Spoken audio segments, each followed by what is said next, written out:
Hola, el gusto de saludarles. Yo soy Patricia Villegas Marín, estoy en Caracas, Venezuela, la sede principal de Telesur, y a partir de este momento les invito para que me acompañen a un diálogo con el presidente de Uruguay en esta entrevista exclusiva para nuestro canal. Señor presidente, muchas gracias por este tiempo para Telesur. La última vez que lo tuvimos en una entrevista exclusiva, usted estaba como ministro de Agricultura y Pesca de su país y hoy está al frente del Uruguay y de visita en Venezuela. ¿Cuál es el sello de esta reunión bilateral con el presidente Chávez? Bueno, existen un conjunto de cosas menores para el mundo, pero seguramente que no menores para los involucrados, que tienen que ver con el intercambio comercial. El Uruguay es un buen comprador de petróleo venezolano y el Uruguay vende algunas cosas en Venezuela. Procuramos ajustar esos mecanismos para el tiempo que viene, revisar algunos acuerdos, cómo están marchando, tratar de mejorarlo, y después, en lo que me es personal, entiendo que es importante que definitivamente Venezuela pueda entrar en Mercosur. Tiene la aprobación de casi todos los países, falta algo, quisiera ayudar en ese sentido, que la relación,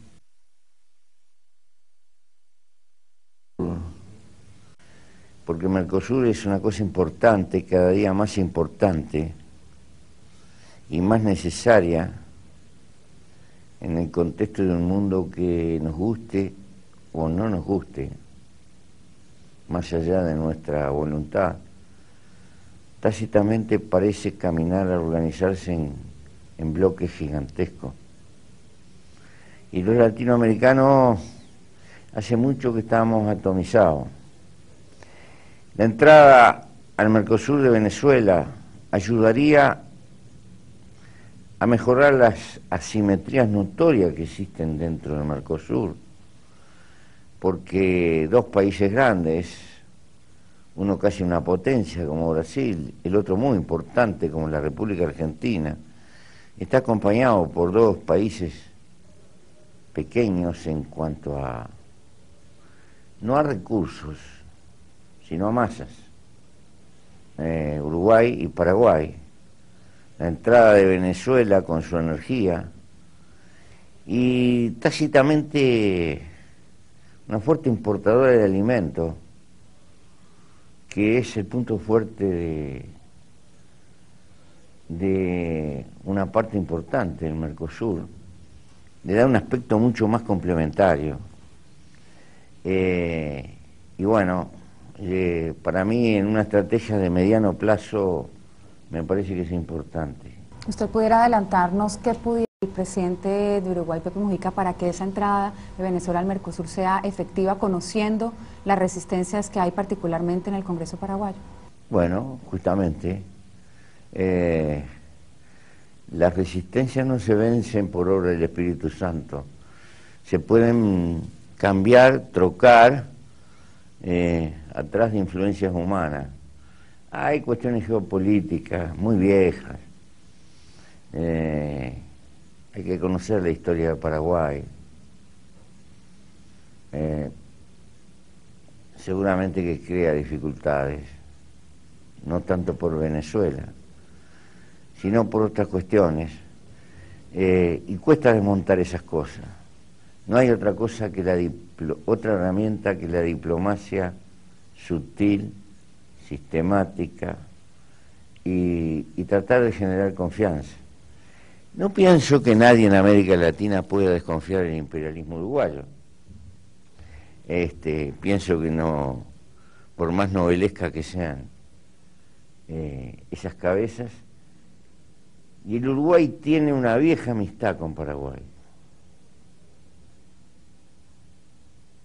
Tiene una amistad muy honda, desde, yo diría, de las raíces de la historia. La guerra del Paraguay en su momento, el genocidio más espantoso que ha vivido la historia de América Latina, empezó en el Uruguay y dejó una cruda herencia en una multitud de cosas. Desde entonces hay una honda simpatía y los uruguayos podemos decir algunas cosas, pedir, rogar. En alta política, cuando hay que construir, hay que hacer esas cosas. Y bueno. ¿Esa estrategia de diplomacia ya comenzó para cerrar este tema? Nosotros andamos siempre con esa valija diplomática. Una cosa son las formalidades y otra cosa los contenidos. Tratamos de practicarla y ayudar en lo que podamos. Están también otros problemas de la región que son muy importantes. El rumbo del UNASUR, si logramos estructurarlo un poco más, es una novel organización, pero ha dado notorios resultados en un par de intervenciones importantes y bueno, me parece que hay que afinar y hay un cambio, ha cambiado la nomenclatura del gobierno de Brasil, es un hecho muy importante y tenemos que procurar de afianzar todo eso y tener en cuenta que se va a entrar en procesos electorales en algunos países que siempre calientan el ambiente. Señor presidente, ¿y el Uruguay está dispuesto a apoyar la candidatura de Venezuela a la UNASUR en el nombre de Dalí Rodríguez Araque? Sí, eso se lo comuniqué. En el UNASUR intentamos consensuar en todo lo posible. Hemos estado hablando con otros gobiernos de América Latina. Nosotros, Dalí Rodríguez es un viejo amigo personal. Un viejo amigo personal. Tenemos toda la simpatía con él. Pero tenemos que dar los pasos que tratemos de consensuar en todo lo posible. ¿Se repone la UNASUR de la muerte del expresidente Kirchner, de ese sacudón que generó esa partida? Pienso que la vida continúa. No es precisamente reposición. Hay hombres que no se sustituyen así porque cada ser humano es una identidad arriba del planeta. Cada ser humano es un milagro único. La biología no le gusta repetirse. Kirchner tenía lo suyo y aportó lo suyo. Pero querida amiga, a la muerte se le contesta con la vida. Hay que seguir andando. Nos dice nuestro corresponsal en su país que usted sigue muy cercano a las actividades del campo, cultivando flores y en esa relación con la tierra. Como mandatario además de un país que es productor de alimentos, quisiéramos su opinión acerca de un tema que no solamente este año, sino en años anteriores ha estado en la palestra pública y donde se advierte que el mundo está ante la amenaza del hambre, entre otras razones por la especulación que se hace desde el punto de vista financiero con el precio de los alimentos. No es ninguna sorpresa. Hace rato que el mundo está sometido al hambre, por la sencilla razón de que alimentos hay, pero los que tienen hambre no tienen plata. No es precisamente la falta de, sino problemas de la distribución, de la concentración de la riqueza y seguramente de algunos derroches que nos impone esta civilización consumista que está por todas partes. Pero estamos en un nuevo periodo de la historia de las relaciones comerciales. Ha habido cambios muy importantes en los últimos años. el crecimiento de todo lo que significa Asia, no solo de China, todo lo que está alrededor. Significa que hay millones de personas que están demandando y están consumiendo muy por encima de lo que consumían antes. Y las producciones agrícolas no son infinitas, no son como producciones industriales que se puede aumentar en 2 o 3 años. Tienen dificultades porque ahí tocamos los límites de la naturaleza, que tienen cierta elasticidad, pero no tanto. Esto ha valorizado los grandes granos que tienen que ver con la vida humana, han tonificado su precio, a la región en la que vive la han favorecido, mejoraron los términos de intercambio notoriamente.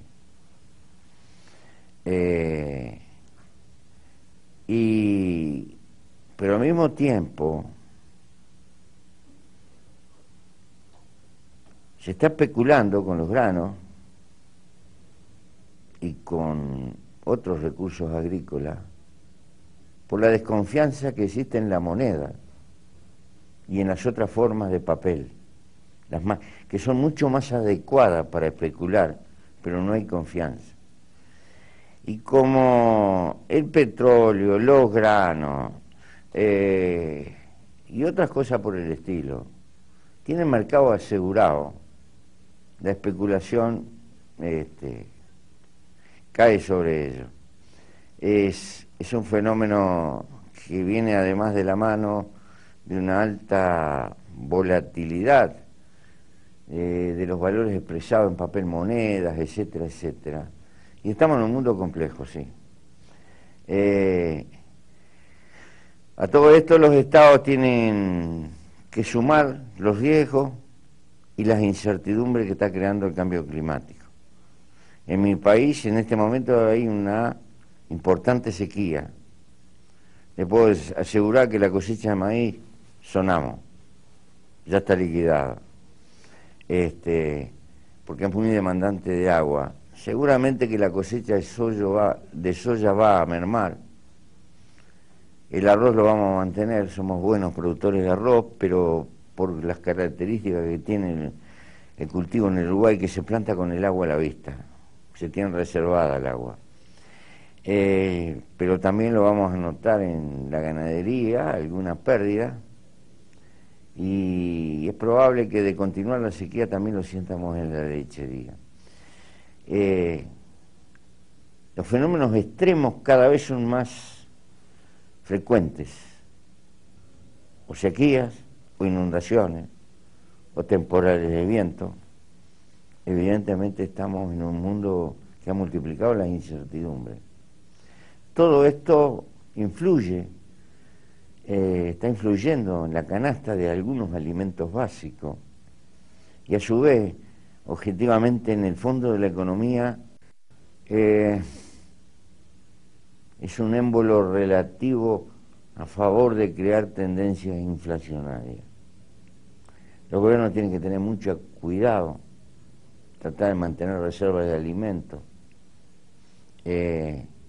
porque en definitiva, cuando hay escasez, porque es real, situaciones de especulación, la única salida es tener reservas de alimentos.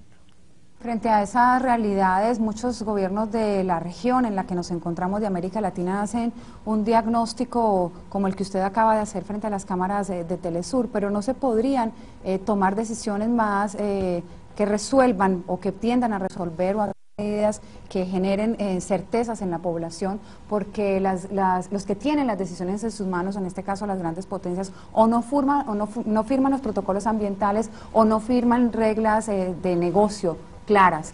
¿Qué posibilidades, qué expectativas pueden tener los pueblos frente a estos hechos? Con nuestros gobiernos, por supuesto. Yo creo que tenemos que ir tomando medidas de aprender a manejar el cambio climático en todo lo posible. Como se hace en biología, tratar de adaptarnos. Es más fácil lograr la adaptación que lograr consensos políticos que puedan contribuir a revertir la situación. Si logramos consenso político, a lo sumo podremos mitigar las medidas, pero hay un daño que ya está hecho. Esto que le digo es muy serio, es muy resumido. El hombre también tiene capacidades. Yo señalo la gravedad del asunto, pero no acompaño la fotonovela de carácter tremendista, inalienable, que poco menos nos condena a la muerte. El problema es complejo.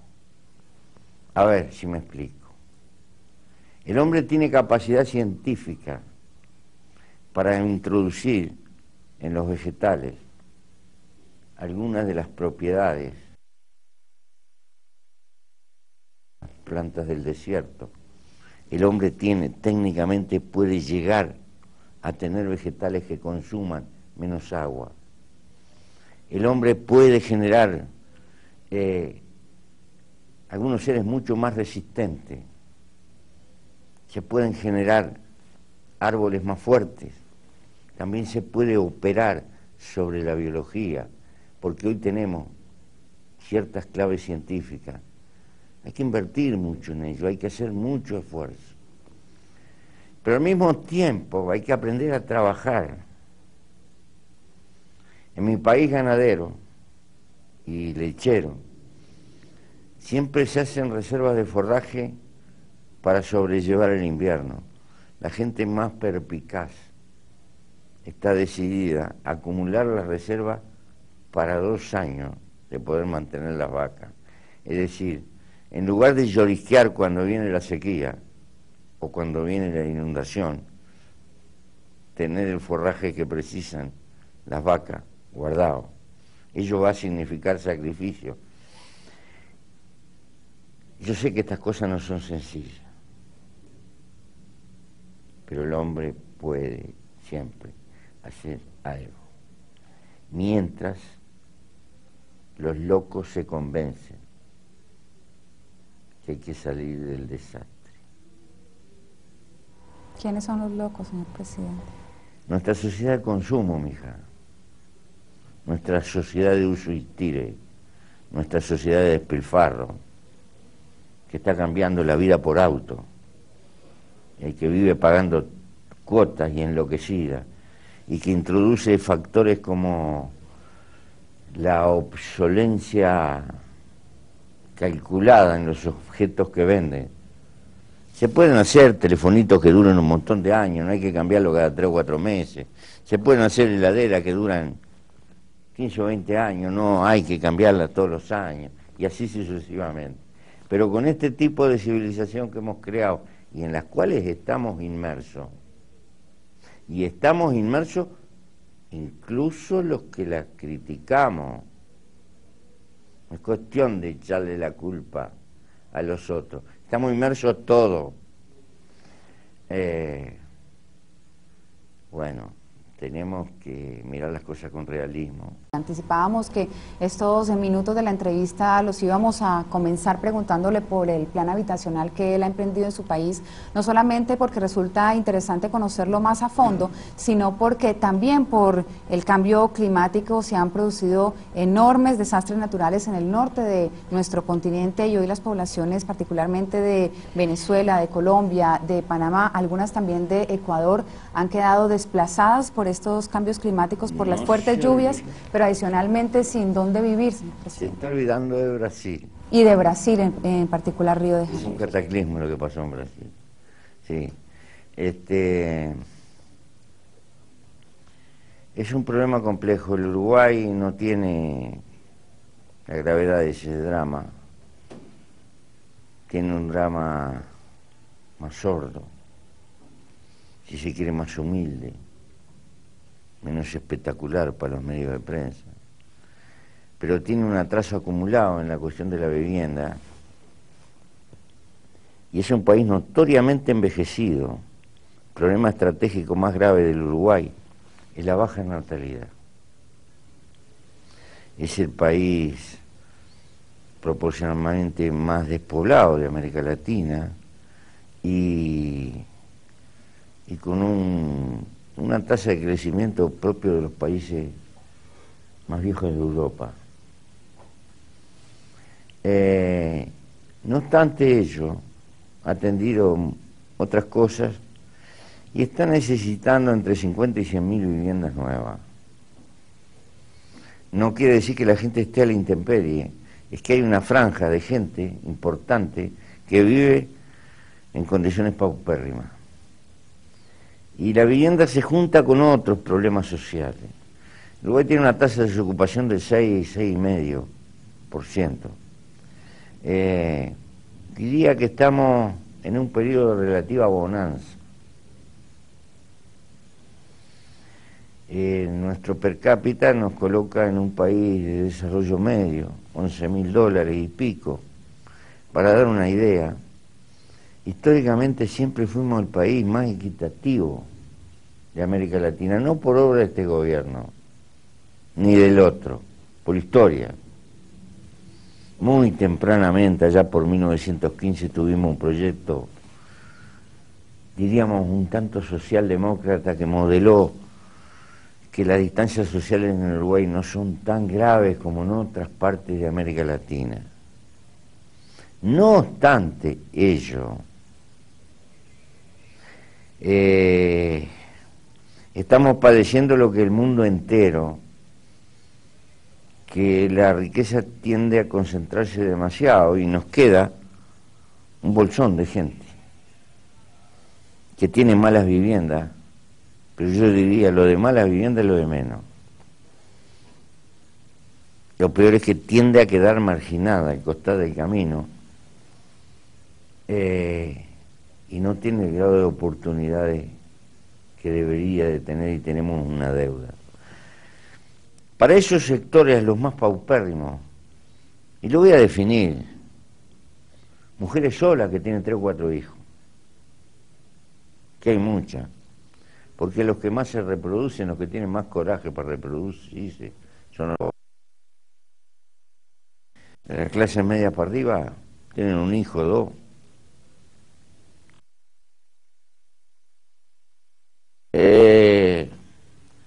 En los sectores más pobres no vienen con un pan abajo del brazo, como dice la Biblia, no vienen, pero venir viene los gurises. Y si nos quedamos de brazos cruzados, dentro de 20 años, esos muchachos que nacen en hogares a veces un poco desintegrados, mal atendidos, van a ser una parte sustantiva de la fuerza de trabajo del Uruguay. Entonces, nosotros tenemos varias franjas, pero para los sectores más débiles tratamos de apoyar los mecanismos de autoconstrucción, dando materiales y alguna asistencia técnica. Porque no podemos hablar de planes de repago, porque serían ilusorios. Lo que puede aportar la gente es sus brazos, y tiene que moverlos los brazos. Porque tampoco hay que caer en que las cosas me caigan del cielo. En la gratuidad. Y yo no ponga nada. No tanto por el valor, sino por la promoción de la gente. Después, hay obreros que tienen ingresos medianos y tienen dificultad de vivienda. Para eso hay unos planes que se van a instrumentar a través del Ministerio de Vivienda, en fin, con distintos, y vamos a apelar a todas las formas de la sociedad. Vamos a dar facilidades para que alguna gente en el Uruguay, un país históricamente de mucha clase media humilde, es decir, de sectores un poquito acomodados, pero no mucho. Era frecuente tener un solar, tener una casa y hacer una casita en el fondo para alquilarla, para tener unos pesos más. Bueno, eso le vamos a dar facilidades para que ayude. ¿Y alguien ha seguido su ejemplo de donar el 20% del salario para este proyecto de vivienda? Bueno, para esas mujeres con hijos, fundamentalmente. Sacamos un plan juntos donde hacemos un recorte de nuestros ingresos, como una manera de pedirle a la sociedad que se haga cargo.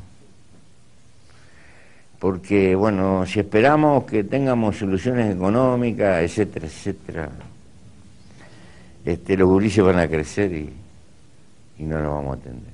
Hemos hecho este diálogo en una perspectiva latinoamericana y queremos terminarlo preguntándole por dos temas de la realidad de nuestro continente. Su opinión, su reflexión, por ejemplo, sobre lo que está sucediendo en Haití.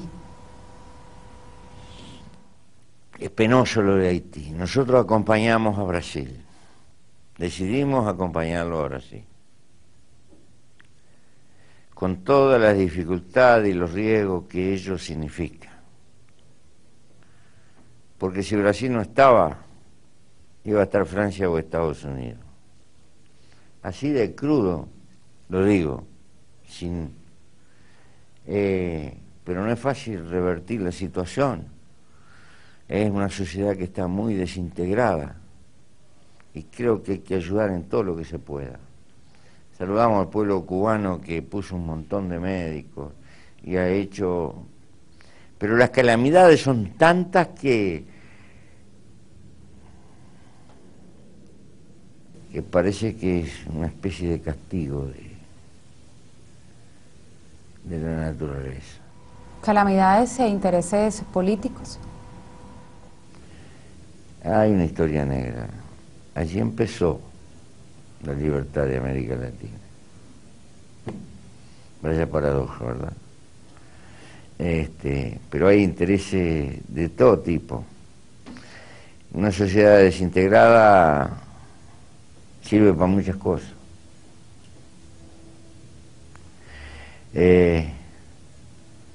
Pero pienso que los latinoamericanos no debemos de ceder y tenemos que tener nuestra parte. Va siendo tiempo de que seamos mayores de edad. Hay una deuda histórica de América Latina con Haití por esa libertad, por la libertad en sí misma y el apoyo que le da. Hay una deuda, sí, hay una enorme deuda. Pero sabe una cosa, piba, las deudas históricas no se pagan, se sufren. Nosotros, la Argentina y Brasil, tenemos una deuda con Paraguay que nunca la pagaremos. Entérese de lo que fue la guerra del Paraguay con la Casa del Hombre mayor de 9 años y cosas por el estilo. Las barbaridades en nombre de la libertad que se hicieron ahí. Nunca le podremos devolver a Paraguay lo que le destrozamos. Y hemos hablado en estos últimos minutos de libertad y de deudas históricas, y quisiera preguntarle para cerrar la entrevista, porque lamentablemente se nos acaba el tiempo, señor presidente, y usted tiene también que continuar con su agenda, por las anunciadas liberaciones por parte de la guerrilla de las FARC. El pueblo colombiano está esperando el regreso a casa de 5 personas, pero más allá de este operativo, varios presidentes de la región, presidentes progresistas, presidentes de izquierda, han hablado acerca de la validez de todas las formas de lucha. Nosotros quisiéramos que usted nos permitiera conocer su opinión acerca de lo que sucede en Colombia en el marco del conflicto armado y lo que usted piensa acerca de... Yo soy presidente de un país y soy dueño de mi palabra y de mis silencios. Cualquier cosa que dijera poco le serviría a los colombianos. Si un día me precisan para ayudar en alguna gestión concertada de encuentro y de paz, estaré disponible. Las opiniones de momento poco importan. Si pudiéramos ayudar, ayudaríamos.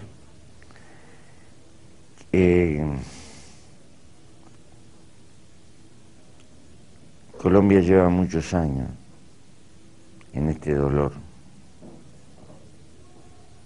Y sería cosa buena que de alguna forma el pueblo colombiano pudiera reencontrarse.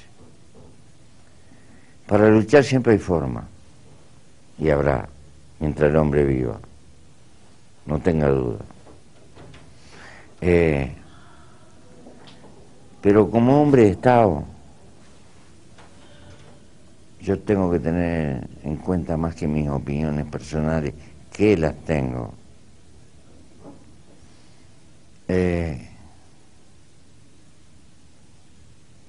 La globalidad de mi país.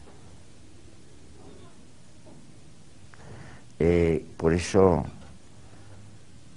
estoy a lo que le digo. Si algún día puedo servir para algo,